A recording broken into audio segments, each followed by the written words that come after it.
Hello CA students, I am Prakash, Chartered Accountant and acting as Academic Advisor in Masterminds from the past 20 years. Listen to this short podcast to know the areas to be prepared in auditing subject in these last few hours of exam along with the order of revision. If at all you get a challenging question paper, I am also going to tell you how to handle the same. Remember, if advanced accounting paper is either lengthy or easy, then most probably auditing exam will be challenging. Be prepared to handle the same. The chances of getting a challenging paper either in paper 7 or paper 8 are very less because each of those paper consists of two different subjects. It is always advantageous to go to the exam hall assuming that you will get a challenging question paper. If you go to the exam hall assuming that you will get an easy question paper, by any chance if you get a tough question paper, then definitely you cannot handle the same. So that's why go to the exam hall assuming that you will get a challenging question paper. Remember, ICAI wants you to be thorough with auditing subject, so students will be tested to the core. Don't fumble in the exam, you can qualify. In case of unpredictable question paper, you may get complicated or tricky questions. In all such cases, you need to read the question twice or thrice and then come to a conclusion.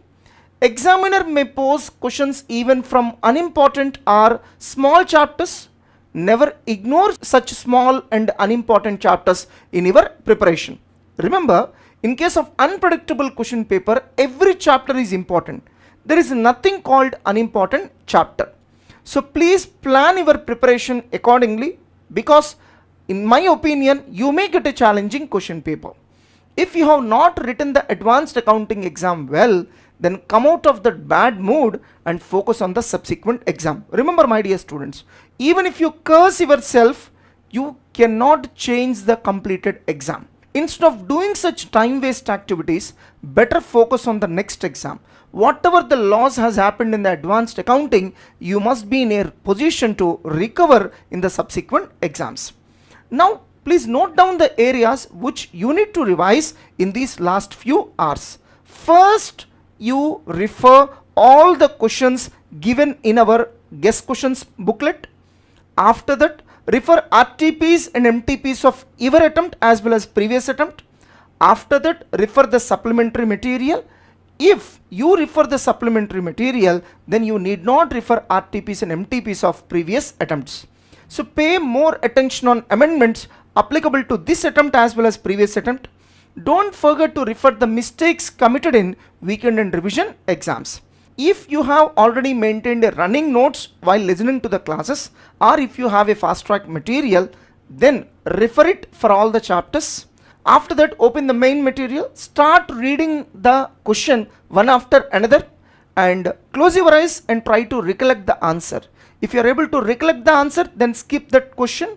Otherwise, you better refer that question once. Now let us see the order in which you are supposed to prepare. First, start with nature, objective and scope of auditing.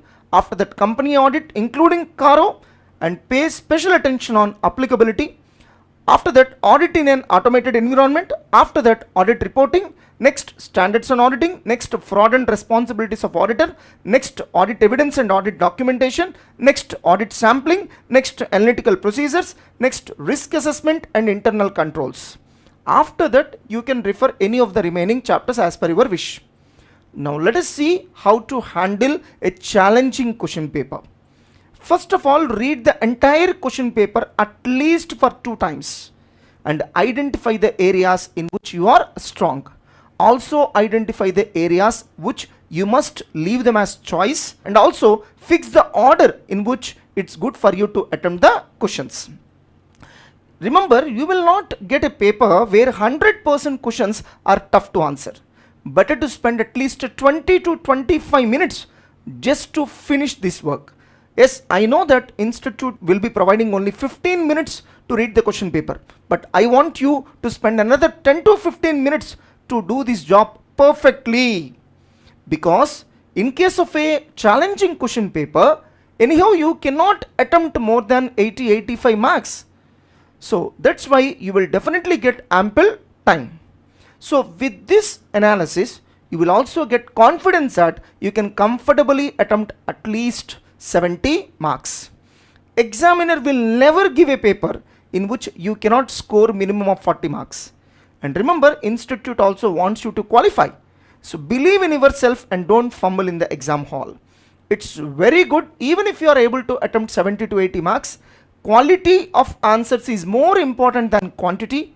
Don't even try to attempt 100 marks.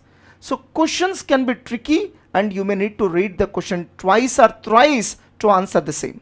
Don't jump into any conclusion in the first reading. Think twice before answering any question and also check your answers once. Since you are planning to attempt just 70 to 80 marks, don't worry about the time. Never look at how others are answering, never compare with them. Never start with true or false statements. Don't even read it at the beginning. So there are very good chances of wrong judgment. As a result, the valuationer may not get good impression on you. Even if the paper is tough, there is an evidence that it's very easy to score good marks in auditing, provided you go to the exam hall with plain mind and you don't fumble in the exam. You know pretty well that 14 marks we are getting true or false statements. For 30 marks we are getting MCQs. So total put together it is 44 marks. If you write the exam without any exam fear and with presence of mind, then you can comfortably attempt all these 44 marks. The only thing required to do is read the question for 2 or 3 times and then answer. In some of the chapters in auditing, there are very good chances of getting straight and simple questions. So try to pay more attention on those chapters in your preparation and also try to answer the questions from those chapters at the beginning so that your confidence levels will improve. So the chapters are audit in an automated environment, audit sampling, audit strategy and planning, company audit. So even if you attempt 50 to 60 marks perfectly, the institute may add few marks and may qualify you. So valuation can also be liberal.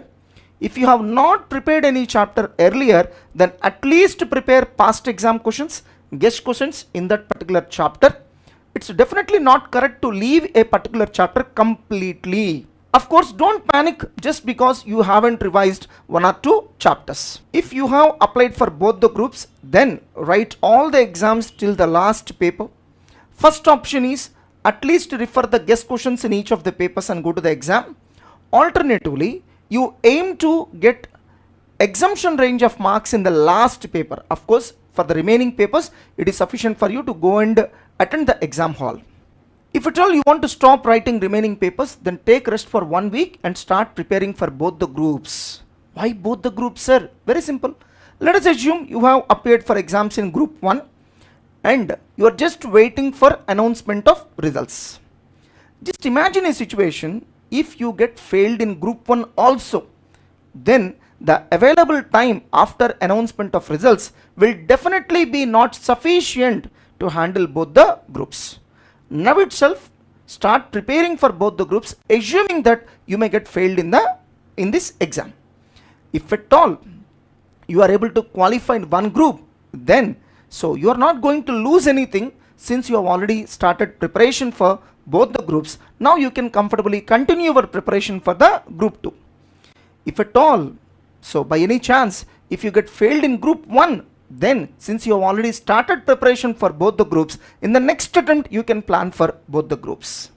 So take coaching for group 2 now itself, that is before announcement of results. Prefer to join in the best institution for taking coaching to group 2. No compromise in that aspect.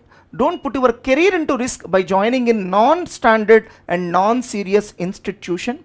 By this time, you might have understood the difference between recorded video classes and face-to-face classes. Always join for face-to-face classes. At any cost, don't think of ICATSS classes till the announcement of results.